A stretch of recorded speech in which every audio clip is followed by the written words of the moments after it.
제일 마지막 책이 요한계시록 2장 6절에서 7절을 찾아서 우리 같이 읽도록 하겠습니다. 오직 내게 이것이 있으니 내가 니골라 당의 행위를 미워하는도다. 나도 이것을 미워하노라. 귀 있는 자는 성령이 교회들에게 하시는 말씀을 들을지어다. 이 길은 그의 길은 내가 하나님의 낙원에 있는 생명나무의 열매를 주어 먹게 하리라. 아멘. 예, 자기와 가까운 사람이 개업을 하게 되면 보통 화환을 보내게 됩니다. 그래서 화환에 쓰이는 문구가 축개업이나 무관 발전을 기원합니다 하는 시기였습니다. 그런데 언제부터인가 이런 고상한 이야기는 뒤로 하고 장난스럽고 그리고 자극적인 문구를 보내게 되었습니다. 한에 보니까 돈 세다 죽으라는 말이 쓰여 있었습니다. 그런 험한 표현을 축하의 의미로 쓸 수 있는 이유는 그 앞에 돈 세다라는 말이 있기 때문에 그렇습니다. 돈을 세다 죽으려면 장사가 얼마나 잘 되어야 하겠습니까? 10,000원짜리로 10만 원을 세는데 40초쯤 걸린다고 합시다. 하루에 8시간만 세워도 7억 2천만 원이 됩니다. 세상 사람들은 죽었다는 말을 듣는 한이 있어도 그래도 돈을 세다가 죽을 수만 있으면 그것을 오히려 복으로 여기고 있는 것입니다. 문득 다른 생각이 들었습니다. 돈 세다가 죽으라는 말과 예수 믿다가 죽으라는 말 사이에는 과연 어떤 차이가 있을까 하는 것이었습니다. 우리 전부는 다 예수를 믿고 있습니다. 그러니 죽기만 하면 전부 다 예수 믿다 죽은 것이 저절로 되는 것입니다. 돈을 세어본 경험이 없는 사람은 거의 없을 것입니다. 10,000원짜리로 100만 원 다발을 세어본 경험은 그리 특별한 경험에 해당되지도 않고 있습니다. 하지만 돈을 세다가 죽으라는 이야기는 죽기 전에 돈을 세어보라는 경험을 하라는 이야기가 아닌 것입니다. 돈을 세는 것이 주요 일가여야 하고 죽는 순간까지 계속 돈을 세고 있어야 한다고 하면 예수 믿다 죽는 것도 그렇다는 것입니다. 교회를 다닌 경험만 있으면 되는 것이 아닌 것입니다. 죽는 순간까지 우리는 예수를 믿고 있어야 하는 것입니다. 죽을 때까지 단 한순간도 세상과 타협하지 않고 성도로 살고 있어야 하는 것입니다. 성도로 산다는 이야기는 모든 가치 기준이 바로 하나님 사랑이라는 뜻이 되겠습니다. 하나님만 사랑하는 것이 하나님 사랑이 아닙니다. 하나님께서 사랑하시는 것을 사랑하는 것도 역시 하나님의 사랑에 포함되는 것입니다. 또 있습니다. 반대로 하나님을 미워하시는 것을 우리 역시 미워해야 하는 것입니다. 오늘 본문에 주님이 니골라 당의 행위를 미워한다는 이야기가 나오고 있습니다. 그러면 니골라 당의 행위를 미워하는 것이 신앙인 것입니다. 신앙이면 좋으면 좋을수록 하나님을 더 사랑하는 것처럼 신앙이 좋으면 좋을수록 니골라 당의 행위를 더 미워해야 하는 것입니다. 사도행전 6장에 보면 7지사를 세우는 내용이 나오고 있습니다. 7지사의 이름을 보면 스데반, 빌립, 브루고로, 니가노르, 디몬, 니골라입니다. 집사 니골라, 여기 7지사 중에 한 사람인 집사 니골라와 본문에 나온 니골라가 같은 사람인지 아닌지는 알 길이 없습니다. 초대교회에서 집사로 선입된 니골라가 나중에 타락을 해서 교회에 해악을 끼칠 수도 있는 것이고 혹은 동명이인일 수도 있는 것입니다. 우리가 할 일은 니골라 당의 뿌리를 캐는 일이 아니라 그로 인하여서 폐해가 어떤 것인지를 알아서 조심하는 일일 것입니다. 성경이 말하고 있지 않은 것을 우리가 억지로 추측할 필요는 없는 것입니다. 요한계시록은 소아시아에 있는 7교회에 보낸 편지입니다. 그중에 3교회에 니골라 당을 경계하라는 내용이 나오고 있습니다. 니골라 당으로 인한 피해가 그만큼 심각했다는 것을 뜻하고 있는 것입니다. 오늘 본문에는 니골라 당의 구체적인 행위는 전혀 나와 있지 않습니다. 너가 니골라 당의 행위를 미워하는도다. 나도 이것을 미워하노라가 전부입니다. 하지만 뒤에 나오는 버가모와 두아디라 교회에 보낸 편지에는 그래도 내용이 조금 나와 있습니다. 누가복음 요한계시록 2장 14절 15절을 보면 그러나 너에게 두 가지 책망할 것이 있나니 거기 너에게 발람의 교훈을 지키는 자들이 있도다. 발람이 발락을 가르쳐 이스라엘 자손 앞에 그림떡을 놔 우상의 제물을 먹게 하여 주고 또 행음하게 하였느니라. 이와 같이 너에게도 니굴라 당의 교훈을 지키는 자가 있도다 라고 했습니다. 이 내용은 출애굽한 이스라엘이 이제 모압 평지에 이르렀습니다. 모압 왕 발락이 주수를 씁니다. 이스라엘을 물리칠 생각으로 발람한테 도움을 청하고 있습니다. 발람은 검은 보화의 눈이 멀어서 이스라엘을 저주할 마음을 가지게 됩니다. 그런데 번번이 하나님께서 막아주셨습니다. 이스라엘은 복을 받은 민족이니 절대 저주하지 말라는 것입니다. 그러면서 오히려 축복의 메시지를 선언하게 하시는 것입니다. 지켜보던 모압 왕 발락이 노발대발하는 것은 당연합니다만 발람도 역시 애는 타는 것입니다. 얼른 이스라엘을 저주하고 발람이 주는 그 몫을 한번 챙겨야 하는데 그 일이 마음대로 안 되고 있기 때문입니다. 그래서 은밀히 묘책을 이야기해 줍니다. 내가 직접 이스라엘을 저주할 수는 없습니다. 그렇지만 이스라엘이 하나님의 눈 밖에 나게 할 방도는 있습니다. 하나님이 가장 싫어하는 것이 바로 다른 신을 섬기는 것입니다. 그러니 이스라엘을 초대해서 여인들과 어울리게 하십시오. 그러면 이스라엘은 하나님의 심판을 받게 될 것입니다. 라는 묘책을 발람에게 이야기해주고 있습니다. 니굴라 땅의 행위가 바로 그와 똑같다고 말하고 있는 것입니다. 니굴라에 해당되는 헬라어는 이기다라는 말과 백성이라는 말의 합성어입니다. 그러니까 백성을 이기는 것이 니굴라인 것입니다. 이긴다는 표현은 요한계시록에 특히 자주 나오고 있습니다. 이기는 그에게는 내가 하나님의 낙원에 있는 생명나무의 열매를 주어 먹게 하리라 했고, 또 이기는 자는 둘째 사망의 해를 받지 아니하리라 했습니다. 그리고 또 나오는 것이 이기는 자는 나의 하나님의 성전의 기둥이 되게 하리니, 그리고 이기는 그에게는 내가 내 보좌에 함께 앉게하여 주기를 내가 이기고 아버지 보좌에 함께 앉은 것과 같이 하리라. 이렇게 이긴다는 말이 계속해서 요한계시록에는 나오고 있습니다. 요한계시록이 기록된 이유가 바로 우리로 하여금 이렇게 이기는 삶을 살게 하기 위함인 것입니다.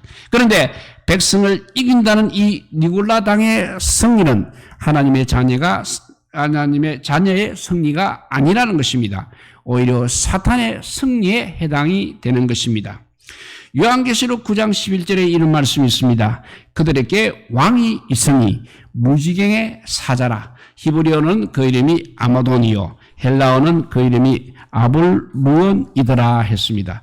아마돈은 히브리어 파괴라는 뜻입니다. 그래서 헬라어는 아볼루온이라고 합니다. 니굴라와 발람도 그렇다는 것입니다. 히브리어 발람은 삼키다와 백성의 합성어입니다. 백성을 이기는 것이 니굴라인 것처럼 백성을 삼키고 있는 것이 바로 발람이라는 것입니다. 사탄의 요망사항을 그대로 보여주고 있는 이름이 되겠습니다.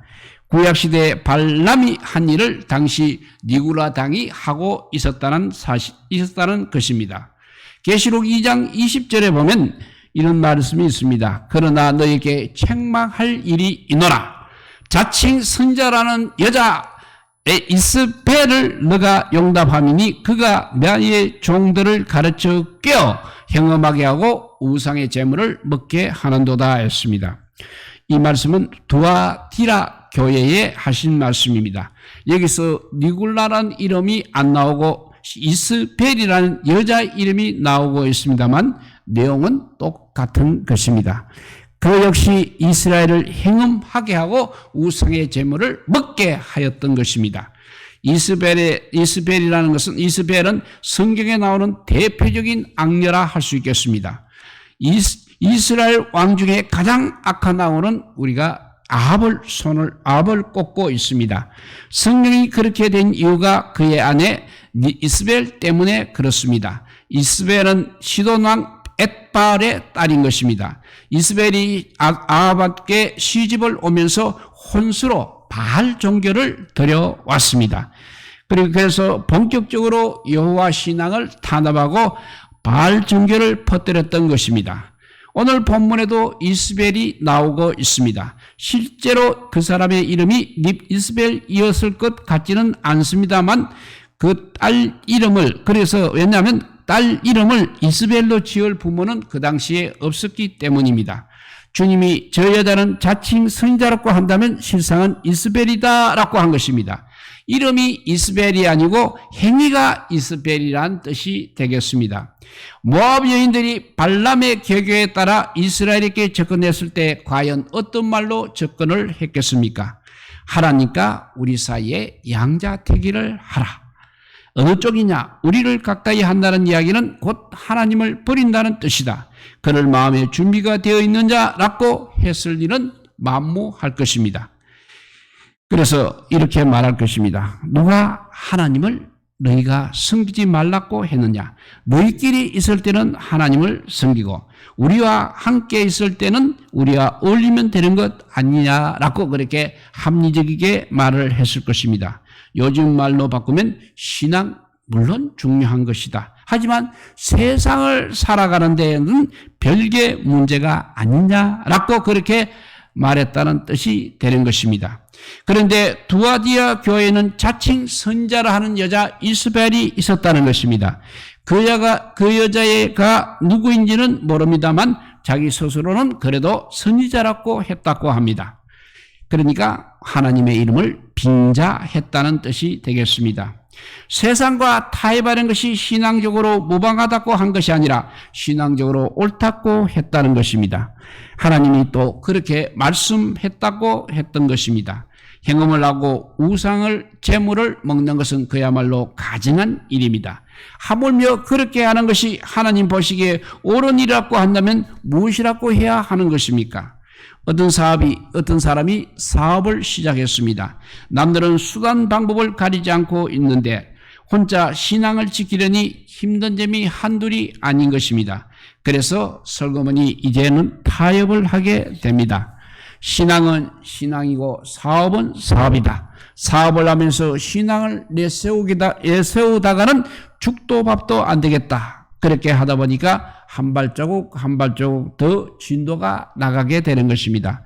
나는 사업을 하는 사람이다. 돈을 많이 벌어서 헌금으로 하나님께 영광을 돌리는 것이 나의 본문이다 했습니다. 처음에는 세속적인 방법으로 사업을 하는 것을 별 수 없는 일로 여기다가 나중에는 그것이 오히려 하나님께서 주신 지혜라는 그런 지혜인 양 합리화하고 있는 것입니다.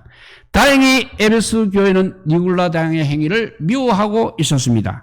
그들은 신앙 따로 생활 따로가 아니었습니다. 신앙은 교회에서 통용되는 원칙이라는 생각도 하지 않았습니다.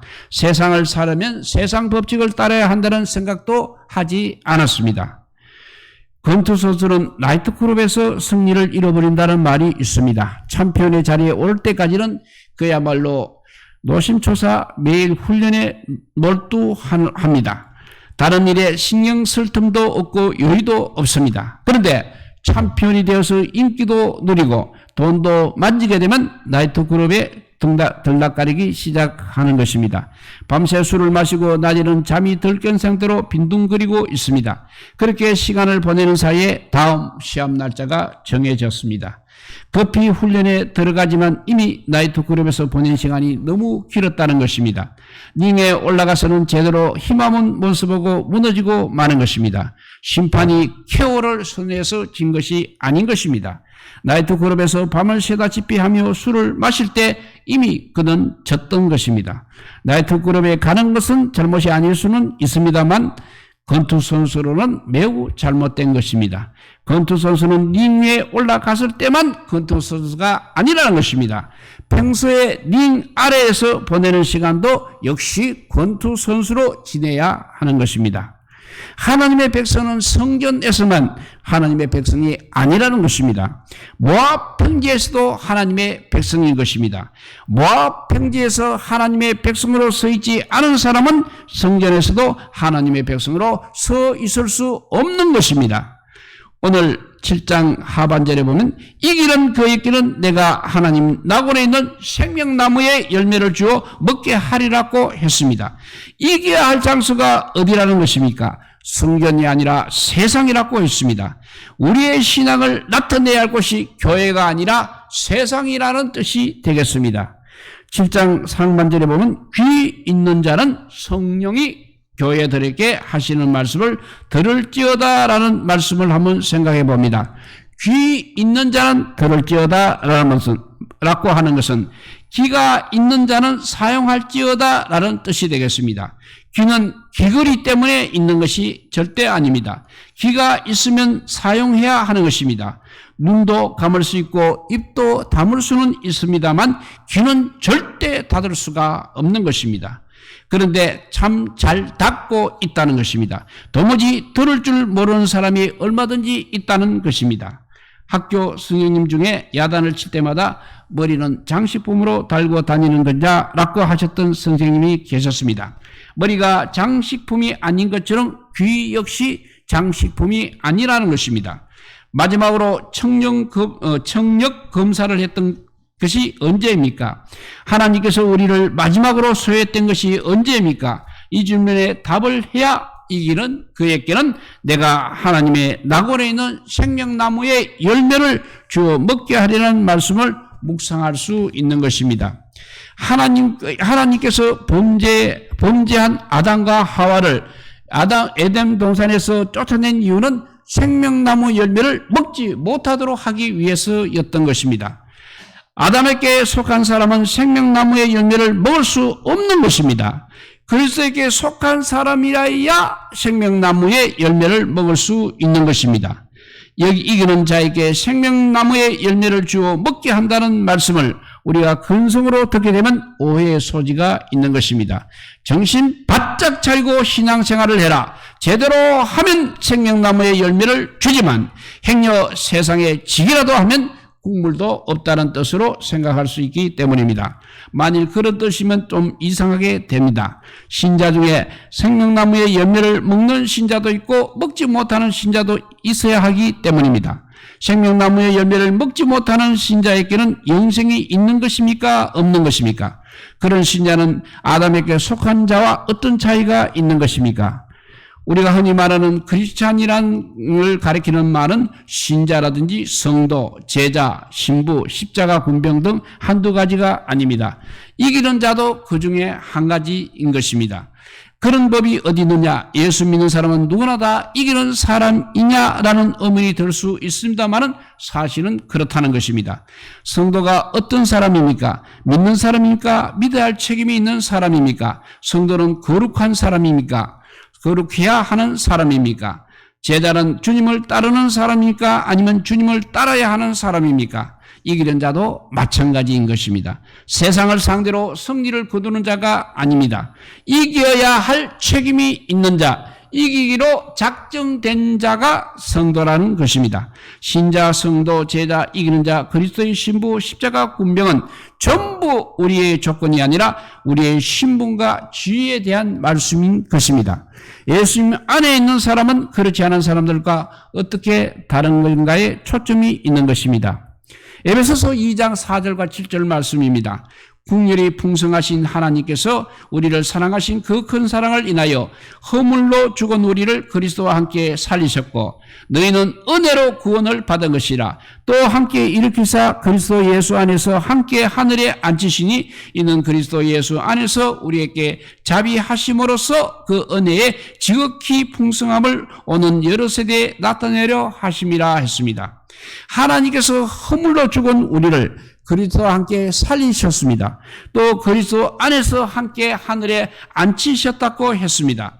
아직 우리에게 이루어지지 않은 내용을 이미 이루어진 것으로 이렇게 말씀하고 있는 것입니다. 성경에는 이런 식의 표현이 너무나 많이 있습니다. 왜냐하면 우리 하나님께서 하시는 일이기 때문에 그렇습니다. 사람이 세운 경우는 미래에 반드시 이루어진다고 절대 장담을 못하게 되는 것입니다. 애초부터 잘못된 계획일 수도 있을 뿐 아니라 예상하지 못한 장애물도 역시 만날 수 있기 때문입니다. 경우에 따라서는 중간에 마음이 변하기도 하는 것입니다. 하지만 하나님께서 뜻을 정하시게 되면 그 뜻은 이미 이루어진 것이나 마찬가지라는 것입니다. 하나님의 뜻을 방해할 수 있는 것은 세상에 아무것도 없기 때문입니다. 결국 성경이 우리에게 하는 말씀은 이기면 생명나무의 열매를 준다. 하지만 지면 별 수 없다. 너희의 운명은 너희가 개척하는 거다. 이런 말이 아니라는 것입니다. 너희는 이기도록 분명히 되어 있다. 생명나무의 열매를 분명히 먹도록 되어 있다. 너희에게는 승리가 보장되어 있다. 그러니 그 신문에 너희가 맞도록 어울리게 살아라. 그리고 제발 이기면서 좀 살아라는 확신의 말씀인 것입니다. 오래전에 타워라는 영화가 있었습니다. 신임 소방관이 인사를 하면서 결의에 찬 표정으로 좋은 소방관이 되겠다는 포부를 밝혔습니다. 서장이 좋은 소방관이 어떤 소방관인지를 물어보았습니다. 소파에 앉아있던 고참 소방관이 시끄덩한 말투로 이렇게 대신 대답을 합니다. 중간에 절대 그만두지 않고 끝까지 버티는 소방관이 참으로 좋은 소방관입니다. 라고 중간에 대답을 했습니다. 이기는 것이 바로 그런 것이라는 것입니다. 자기가 알고 있는 신앙 원칙을 절대 포기하지 않고 끝까지 지키는 것입니다. 세상을 자기 앞에 무릎 꿇리는 것이 아니라 세상의 도단 흐름 앞에 절대로 굴하지 않고 버티는 것이 바로 이기는 것입니다. 세상에서는 승자의 모습이 화려하게 겉으로 드러나고 있습니다. 모두의 부러움을 사며 부귀와 영예를 누리고 있습니다. 우리는 그렇지 않습니다. 우리가 사는 세상은 신앙을 지키면 고지식하다고 합니다. 주님을 위해서 희생하면 어리석다고 하는 세상입니다. 우리의 승리를 세상에서는 아무도 부러워하지 않고 있습니다. 그런 세상에서 우리는 이길 수밖에 없는 자로 부름을 받았다는 사실입니다. 지난 2009년 10월에 캐나다의 한 헬리콥터 조종사가 갑자기 마을 야구장에 헬리콥터를 착륙시키는 일이 있었습니다. 이유가 황당했습니다. 햄버거를 먹고 싶어서 그랬다는 것입니다. 햄버거 가게 점원은 군인 한 명이 들어와서 햄버거 4개와 치즈 콤보 세트를 사갔다고 하면서 마치 자동차를 운전하다 멈춰서 햄버거를 테이크아웃해서 해가는 것처럼 자연스러웠다고 증언을 했습니다. 헬리콥터를 착륙시켜서 그 자리에서 평생 햄버거만 먹다가 죽은 것이 아니라는 것입니다. 잠깐 착륙해서 햄버거를 구입하고는 다시 원래 행선지로 출발을 했습니다. 그래도 정신 나간 조종사로 생각이 되는 것입니다. 그러면 성도는 정상 신앙 행도를 이탈하는 것은 어떤 것입니까? 자기가 세상을 이기도록 되어 있는 것을 뻔히 알면서도 오히려 세상을 눈치를 보는 것은 어떻다는 것입니까? 헬리콥터를 조종하다 말고 햄버거를 샀는지 떡볶이를 샀는지를 알 바가 아닙니다. 하나님도 아마 관심이 없을 것입니다. 하지만 신앙을 지키다 말고 세상을 기웃거리는 일은 반드시 없어야 하는 일입니다. 주님은 우리를 이겼던 경험이 있는 자로 부르지 않고 이기는 자로 부르셨다는 것입니다. 우리는 주님을 만날 때까지 계속 이기고 있어야 하는 것입니다. 어제도 이겨야 했고 오늘도 이겨야 하고 내일도 이겨야 하는 것입니다. 단 한순간도 세상 풍조와 타협하면 안 된다는 것입니다. 그것이 우리가 세상을 사는 모습이 되겠습니다. 우리 모두 세상을 이기는 자에 반드시 이길 수밖에 없는 자로 믿음의 사람들이 다 되시기를 우리 주님의 이름으로 축복드립니다. 기도하겠습니다. 사랑의 하나님 감사합니다. 그냥 사는 것이 아니라 하나님의 자녀로서 산다는 삶이 얼마나 어려운 삶입니까? 그럼에도 불구하고 하나님께서 특별히 우리를 선택하여서 하나님의 자녀 삼으신 것을 감사하면서 예배하며 찬양하며 신앙생활을 할 수 있는 저희들 되게 하여 주시옵소서. 절대로 다른 것으로 아버지 눈길을 돌린다든지 방향을 튼다든지 그런 딴 마음을 먹지 않게 하여 주시고 오직 주의 길을 달려가는 저희들 되게 하여 주시고 반드시 이기는 자 되게 하여 주시옵소서. 이기는 자로 우리가 선택받았음을 감사하며 찬양하기를 결이 하지 않는 저희들 되게 하여 주시옵소서. 끝까지 주의 날에 이르는 그 순간까지 우리가 그 길을 향해서 달려가는데 성령 하나님께서 늘 지켜주시기를 간절히 빌고 원하오며 늘 이기는 자 되게 하여 주시기를 간절히 빌고 원하올 때 우리 구주 예수 그리스도 이름으로 기도드리옵나이다. 아멘.